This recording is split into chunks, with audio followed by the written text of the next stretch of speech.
गावाच्या कडेला असलेल्या त्या छोट्याशा वाडीत सकाळपासून लगबग सुरू होती. अंगणात सडा टाकला होता, दारापुढे रांगोळी काढली होती. घरात बायका ये जा करत होत्या.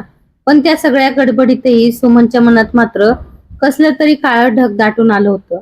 कारण आज तिचं लग्न ठरवायला पाहुणे येणार होते. खरं तर सुमनचं वय फक्त 22 वर्षाचंच होतं. तिला अजून शिकायचं होतं, शहरात जाऊन नोकरी करायची होती, स्वतःच्या पायावर उभं राहायचं होतं. पण तिच्या घरच्याच्या मनात मात्र गेल्या महिन्यापासून एकच गोष्ट घर करून बसली होती. ज्योतिषानं सांगितलेली तिच्या कुंडलीची भीती.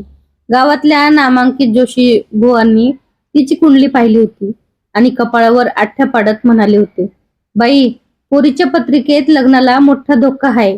25व्या वर्षाच्या आत लग्न झालं नाही तर पुढे पोरीच्या जीवाला अडचण येऊ शकते. एवढं ऐकता सुमनची आई घाबरून गेली होती. बापाचंही काळीच धडधडायला लागलं होतं. घरातल्या म्हाताऱ्या आजीनं तर त्याचं दिवशी ठरवून टाकलं होतं की काय वाटेल ते करा, पण पोरीचं लगीन 25च्या आत झालंच पाहिजे. सुमनला हे सगळं कळल्यावर ती रडत म्हणाली होती, आई, कुणीतरी काहीतरी सांगितलं म्हणून माझं आयुष्य असं का ठरवता ग? मला अजून शिकायचं आहे, मला लगीन नाही करायचंय आता. पण आई तिच्याकडे बघून म्हणायची, पोरी, आम्हाला तुझं वाईट थोडंच आहे ग. आमच्या काळजात धसका बसलाय. जोशी बुवा एवढं मोठं सांगून गेलेत. सुमन वैतागून म्हणायची, आई, जोशी बुवा माझं आयुष्य जगणार आहे का? माझं आयुष्य मला जगू दे ना.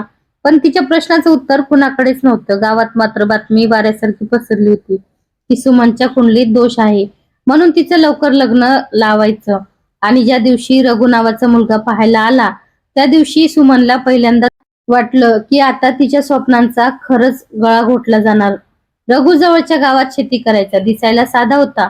स्वभाव कसा आहे हे सुमनला माहित नव्हतं. पण त्याच्या घरच्यांनी मात्र एकच प्रश्न केला, कधी लगीन लावता? सुमनचे वडील लगेच म्हणाले, तुम्ही म्हणाल तसं करू, आम्हाला फक्त पोरीचं भलं पाहिजे. सुमन आतून हे ऐकत होती आणि तिच्या डोळ्यात पाणी आलं होतं.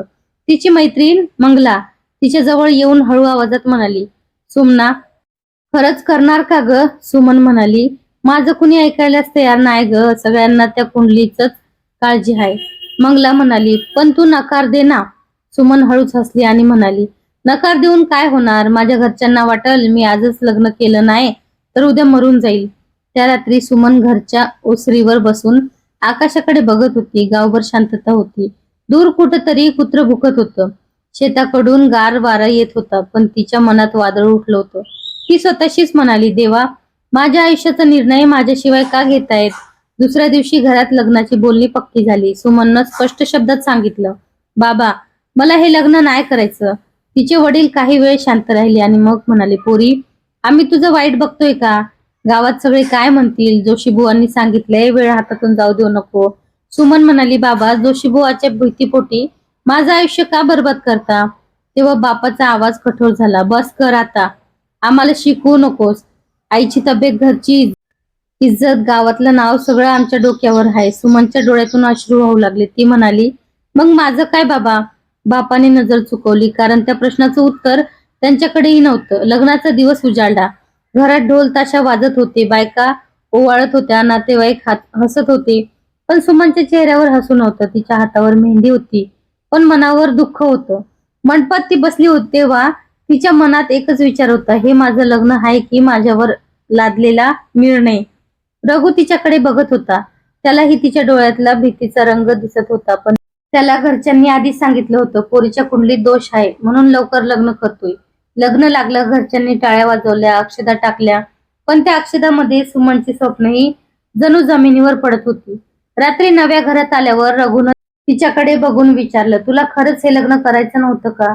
सुमन दचकली. तिला वाटलं आता नवरा रागवेल, पण ती हळू आवाजात म्हणाली, नाही, मला आता लग्न नाही करायचं होतं. रघु काही वेळ शांत बसला आणि मग म्हणाला, मग मला आधी का नाही सांगितलं? सुमनच्या डोळ्यातून पाणी आलं. ती म्हणाली, मी सांगितलं होतं, पण माझं कुणी ऐकलंच नाही. रघुला ते ऐकून धक्का बसला. त्यानं विचारलं, फक्त त्या कुंडलीच्या भीतीपोटी?